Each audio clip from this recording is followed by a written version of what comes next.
Au départ, c'était Aurélien, donc notre fils, qui était depuis très longtemps, en fait, on avait en tête évidemment son avenir. Hein. Beaucoup de parents d'enfants handicapés en général ont cette angoisse. Après moi, que va-t-il se passer? Pour les personnes avec autisme, c'est particulier puisqu'il y a ce décalage entre ce que l'on pense qu'ils peuvent faire et ce dont ils sont capables. Et quand on est auprès des personnes avec autisme, on connaît leurs capacités. Il fallait que l'on fasse quelque chose. Donc on avait depuis très longtemps cette idée. Carole avait décidé de créer cette association. Rapidement, on a compris que ce serait un combat, l'autisme de notre fils.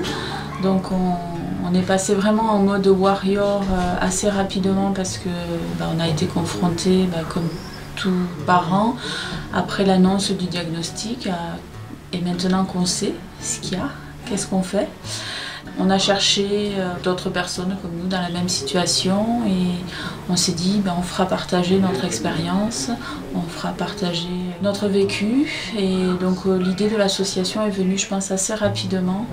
Donc on s'est dit c'est à nous, les parents, de faire changer le regard. Donc c'est aussi le slogan de l'association, c'était l'autre regard sur l'autisme, le regard que les gens pouvaient porter sur les autistes, voilà, parce que c'est un handicap qui ne se voit pas la plupart du temps. On est 120 adhérents, on accompagne une quarantaine d'autistes, donc de 4 à 48 ans. Je cherchais un atelier d'habileté sociale au départ, sans trop savoir où chercher en fait. Et sur internet, en pianotant, j'ai vu qu'il y avait une association. J'ai appelé effectivement Carole et en 2 jours, rendez-vous. Et on a mis en place rapidement les ateliers pour Flora. Et ça a été, pour lui, ça a été super. Moi, mon but, c'est de le faire gagner en autonomie le plus possible pour qu'il puisse se débrouiller, qu'il arrive à interagir justement avec les gens. Ma crainte, c'est qu'il se retrouve tout seul, isolé, et qu'il n'arrive pas à s'en sortir. Et, voilà. Est-ce qu'il arrivera à avoir un métier, pouvoir être autonome financièrement? Tout ça, ça reste des questions. C'est surtout l'interaction avec les autres qui est compliquée. On le voit avec d'autres enfants qui l'écoutent un moment et puis il n'y a pas d'interaction, donc ils s'en vont. Moi, à l'école, je ressens parfois des émotions qui me tracassent. La première, ma colère, je ne la contrôle pas. 2, je ne sais même pas comment la contrôler. Le bruit, et je déteste ça, mais pourtant j'en fais. Et du coup, ça un peu me perturber. Un jour, je lui ai posé une question et il m'a tapé et je lui avais rien fait du tout.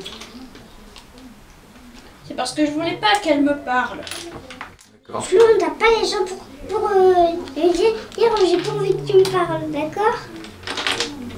Si je dis moi, ma force et ma colère, je ne la contrôle pas. J'ai été vraiment enthousiasmée par leur énergie. J'ai eu envie de leur donner un coup de main. J'aurais proposé des ateliers que j'ai intitulés « Choisir l'optimisme » pour aller vers quelque chose de plus positif. Parce qu'évidemment, avoir un enfant atteint d'un handicap, ça impacte tout le monde. Les parents, le couple, les autres frères et sœurs, et puis toute la famille en général. Et il y a vraiment des façons de pouvoir mettre un espace moins facilement envahi par toutes les émotions. Et on ne voulait pas que d'autres personnes en souffrent, donc montrer l'exemple avec un projet que l'on a, c'est le projet SAPI, donc où on a fait skier au départ 4 jeunes autistes, puis 6, puis 8 cette année. Donc voilà, on ne se limite pas, rien n'est interdit et tout se fait en milieu ordinaire avec donc des gens bienveillants, sensibilisés au handicap. On a fait du chien de traîneau. Notre première sortie à l'association, ça a été des balades en chien de traîneau. C'était fabuleux, ça s'est très bien passé, alors qu'on craignait que les jeunes soient dérangés par les aboiements des chiens, par le contact avec la neige, le froid, enfin il y avait de multiples raisons pour que ça se passe mal et ça s'est super bien passé, quoi. Ils avaient tous la banane le soir en fin de journée et ça c'est la plus belle des récompenses. Et puis très vite on est arrivé sur la création d'habitats inclusifs pour justement préparer l'avenir, le passage à l'âge adulte. Il faut savoir que le programme des habitats inclusifs a donné naissance à un collectif de familles où il y a déjà 43 familles donc, qui ont réservé un appartement pour leurs jeunes adultes. Donc ça c'est un noyau dur de l'association. On voulait vraiment prendre en charge et proposer des choses, prendre en compte effectivement la demande, le besoin des personnes avec autisme, quelle est leur place dans la société, et puis surtout travailler et œuvrer sur changer le regard de la société sur les personnes avec autisme. En travaillant avec eux, je me suis rendu compte aussi que j'apprenais plus de choses en fait, que même ce que je leur apportais. Dans l'humain, je parle. Après, c'était très important pour l'évolution de l'association qui dispose d'habitat. L'habitat, au départ, on était parti sur des choses qui étaient vraiment tournées sur l'autisme. On s'est rendu compte que si on restait sur ce modèle-là, économiquement, c'est pas viable, et humainement, c'est très compliqué. Donc on a essayé de partir sur de l'habitat partagé. Sur certains sites, on arrive aussi à travailler avec de l'autisme, des personnes âgées et des étudiants, pour vraiment avoir une mixité de population. C'est ça qui devient intéressant, c'est dans l'échange et ce que peuvent apporter les uns aux autres. Très agréablement surpris par leur dynamisme, par leur capacité à mettre en œuvre, ce que j'appellerais un militantisme écléré. Ils sont capables de dire non quand ça ne leur paraît pas aller dans l'intérêt des personnes autistes et de leur famille.